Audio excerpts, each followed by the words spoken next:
Car Dieu a tant aimé le monde qu'il a donné son Fils unique pour que quiconque met sa foi en lui ne se perde pas, mais ait la vie éternelle.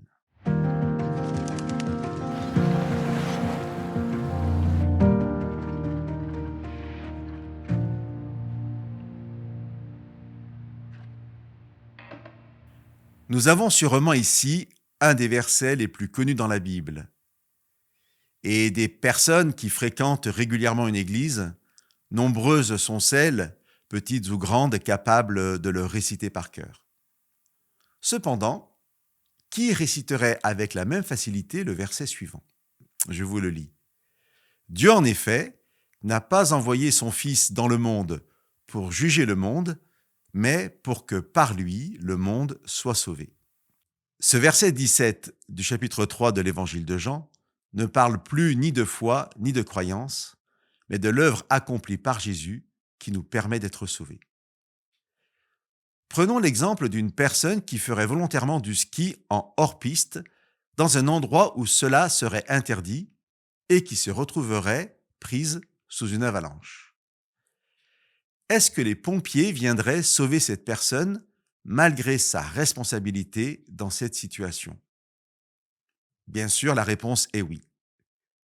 C'est de cela dont parle le verset 17 de Jean 3. Jésus n'est pas venu pour juger le monde, mais pour une œuvre de sauvetage. De toutes ces personnes qui connaissent le verset 16, il y en a qui croient aussi que ce verset ne les concerne pas, qu'elles ne sont pas dignes d'être sauvées. Elles croient que Dieu existe, mais n'ont pas l'assurance de la faveur de Dieu. C'est pourquoi ce verset 17 est si important.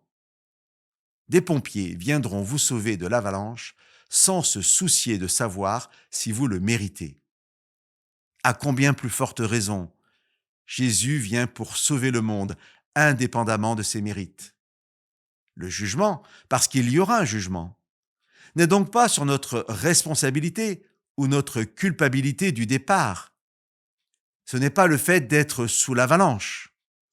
Le jugement nous est expliqué au verset suivant, le 18. Il sera de savoir si nous avons pris la main de celui qui est venu nous sauver.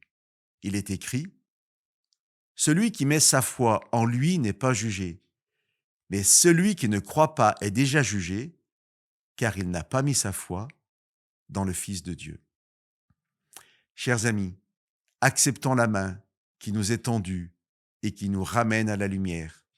Acceptons le salut offert gratuitement par Jésus-Christ. Que Dieu vous bénisse.